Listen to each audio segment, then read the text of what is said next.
샌디에이고의 포스트 시즌 진출 확률은 5.4%로 기적이 아닌 이상 거의 희박하죠. 김하성의 맹타로 겨우 5할을 유지하던 승률도 깨졌습니다. 24년을 끝으로 샌디에이고와 이별하는 김하성에게 많은 구단들이 눈독을 들이는 중입니다. 바로 메이저리그의 최고 갑부 구단 뉴욕 양키스의 에런분 감독 눈에 든 것인데요. 메이저리그 빅마켓 뉴욕 양키스가 41년 만에 9연패를 하면서 구단 명성에 먹칠을 했죠. 10연패를 했으면 무려 110년 만에 10연패라고 합니다. 뉴욕 양키스의 1번 타자 리드오프 르메이유가 삼진과 플라이성 타구로 매번 아웃과 출루에도 뒤로 이어지는 병살타의 고전을 겪었습니다. 그러기에 양키스 감독은 메이저리그 최고의 거포 에런 저지를 이번에 두기도 하며 사실상 이대로 전력을 이어가고 있는데요. 현재 내야수 거포 김하성이 양키스에 입단한다면 엄청난 시너지를 낼 것이라는 보도가 나오는 한편 최고의 조합이라고 불리고 있습니다. 20홈런 20도루를 넘어 홈런은 이제 단 3개를 남겨두었고 도루는 29개를 성공하며 한 개만 더 성공하면 20홈런 30도루까지 기록하며 몸값을 충분히 올릴 수 있습니다. 현재 샌디에이고에 대해 알아보면서 김하성의 앞으로의 행보를 같이 보시겠습니다. 지난 7월 말 메이저리그 트레이드 마감 시한을 앞두고 현지의 시선은 샌디에이고에 쏠렸습니다. 최근 2, 3년간 대형 계약과 대형 트레이드를 연이어 터뜨리며 화제의 중심으로 떠오른 샌디에이고지만 시즌을 포기하느냐 아니면 계속 달리느냐의 기로에 서 있었기 때문인데요. 포스트 시즌 진출 가능성은 산술적으로 그렇게 높은 편이 아니었습니다. 그러나 기초적인 전력을 가지고 있었으며 실제 샌디에이고는 승률은 5할이 안 됐지만 득실 마진에서는 꽤 넉넉한 플러스 지표를 가지고 있었던 게 장점이었는데요. 승률 저하는 유독 한 점 차와 연장전 승부에서 약한 것이 영향을 미치며 이 지표만 정상적으로 돌아오면 샌디에이고도 치고 나갈 수 있을 것으로 기대를 모았습니다. 샌디에이고의 에이스 투수들 블레이크 스넬, 조시 헤이더라는 예비 FA, 그리고 계약 기간이 1년 반 남은 후안 소토라는 최대어가 있었죠. 하지만 샌디에이고는 팀의 기초 체력과 슈퍼스타들을 믿고 끝까지 달려보기로 하고 경기에 임했습니다. 세 선수를 모두 지키는 것은 물론 최지만과 게리 쿠퍼 등 일루수 자원들을 대거 트레이드로 영입하며 승부를 걸었던 샌디에이고는 지난해에도 시즌 막판으로 갈수록 기세가 올랐었죠. 하지만 샌디에이고는 좀처럼 경기력에 힘이 없었고 마운드는 괜찮았지만 타선의 긴 침묵과 근래 들어서는 마운드까지 버티지 못하며 이제 포스트 시즌 진출 확률이 4%대로 떨어진 것이죠. 28일 위스콘신주 미러키 아메리칸 패밀리 필드에서 열린 미러키와 경기에서도 6대10으로 역전패하며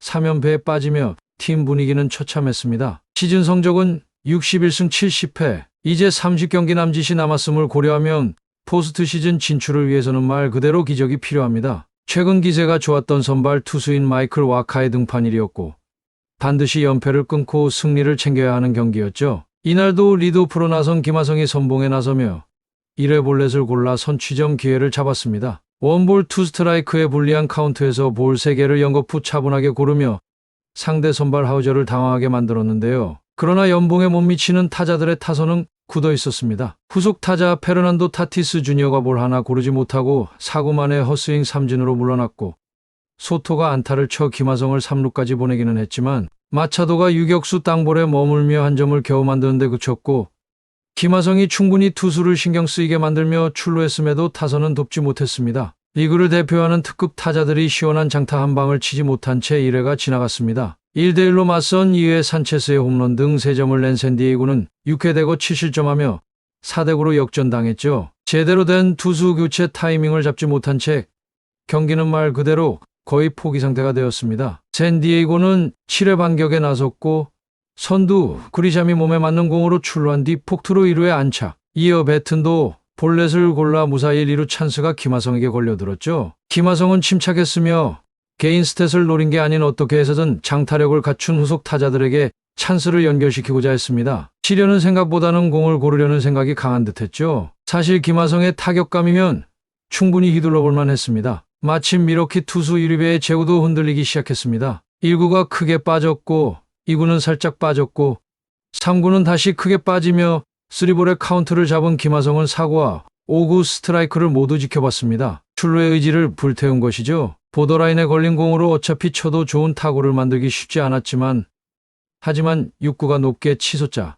그대로 공을 골라 볼넷을 얻어내며 출루했죠. 김하성은 이날 볼넷으로만 2번의 출루로 다시 2출루 이상 경기를 해냈으며 안타는 없었지만 동료들에게 기회를 열어주는 목은 충분히 해낸 것이죠. 그러나 이번에도 샌디에이고가 자랑한다는 이번에서 5번 타수는 김하성의 출루에도 보답이 없는 답답한 경기 양상이 이어졌습니다. 무사 만루라는 결정적인 추격 기회에서 샌디에이고는 6회에 폭투로 한 점을 추가하며 무사 23루를 만들었습니다. 여기서 타티스 주니어의 볼넷 때 다시 폭투가 나와 한 명의 주자가 더 홈을 밟으며 6대9로 따라붙은 상황에서 무사 1, 3루의 기회가 중심 타선에 걸린 것이죠. 그래도 한 방이 있는 선수들이 한 방만 터진다면 충분히 비기닝을 기대해도 좋은 상황이었고 모두가 기대를 품기에 충분한 여건이었습니다. 하지만 결과가 최악을 초래하고 말았습니다.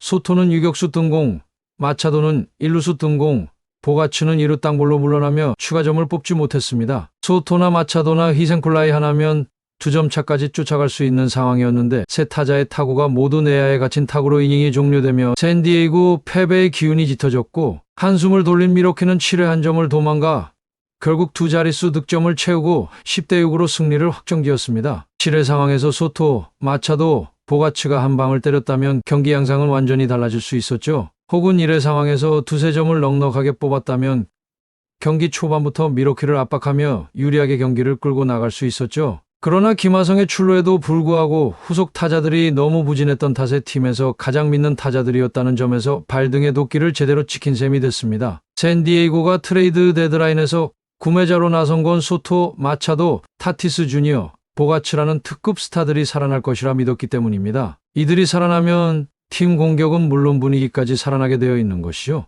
몸값이 높다는 이유는 그만큼의 성적과 잠재력 그리고 보여준 것이 많기 때문이죠. 이렇게 네임밸류 선수들이 계속되는 침묵의 샌디에이고는 점점 가을 야구와 멀어졌습니다. 가장 중요했던 8월 성적을 보면 실감이 나죠. 김하성이 비교적 꾸준하게 출루하고 있지만 뒤에서 받쳐주질 못한다는 건 누구나 알고 있는 사실입니다. 타티스 주니어의 8월 타율은 24경기에서 0.217에 불과하고 OPS는 0.645를 기록. 타자로서의 능력만 보면 올해 팀 내 최고인 소토마저도 8월 24개의 경기에서 타율 0.207, OPS 0.693에 그치고 있습니다. 마차도는 8월 24경기에서 타율 0.207, OPS 0.742를 기록 중이고 보가츠도 24경기에서 타율 0.242, OPS 0.673에 머물고 있습니다. OPS 0.800 이상의 타자가 하나도 없어 샌디에이고의 팬들은 답답함을 드러내고 있습니다. 이들에게 들어가는 돈을 생각해야 합니다. 마차도와 타티스 주니어는 이미 총액 기준 3억 달러 이상을 기록했고 보가츠는 11년 총액 2억 8천만 달러에 계약했는데 내년 시즌이 끝난 뒤 FA 자격을 얻는 소토는 총액 5억 달러 이상이 거론되는 선수입니다. 해마다 연봉들이 조금 다르기는 하지만 단순하게 연평균 기준으로 나누면 타티스 주니어는 연간 약 2,428만 달러, 마차도는 약 3,182만 달러, 보가츠는 약 2,545만 달러를 받고 소토는 올해 연봉이 2,300만 달러입니다. 연평균으로 따지면 1년에 4명이 합쳐 약 1억 455만 달러 하나로 약 1,387억을 받는 셈이죠. 이들이 이런 모습을 보이고 있으니 팀 구상이 제대로 돌아갈 리가 없으며 흔히 먹튀라고 하는 말이 계속 나오는 것입니다. 이렇게 가을 야구와 멀어졌지만 각자 자기의 자리에서 더욱 열심히 해야 할 상황에서 고액의 선수들이 아무것도 하지 못하니 샌디에이고는 답답할 따름입니다. 3개의 홈런과 단 한 번의 도루를 남겨둔 김하성 선수의 대기록이 이루어지길 바라면서 오늘의 영상 마치도록 하겠습니다. 시청해주신 여러분 정말 감사드립니다. 구독과 좋아요, 알림 설정은 큰 힘이 됩니다.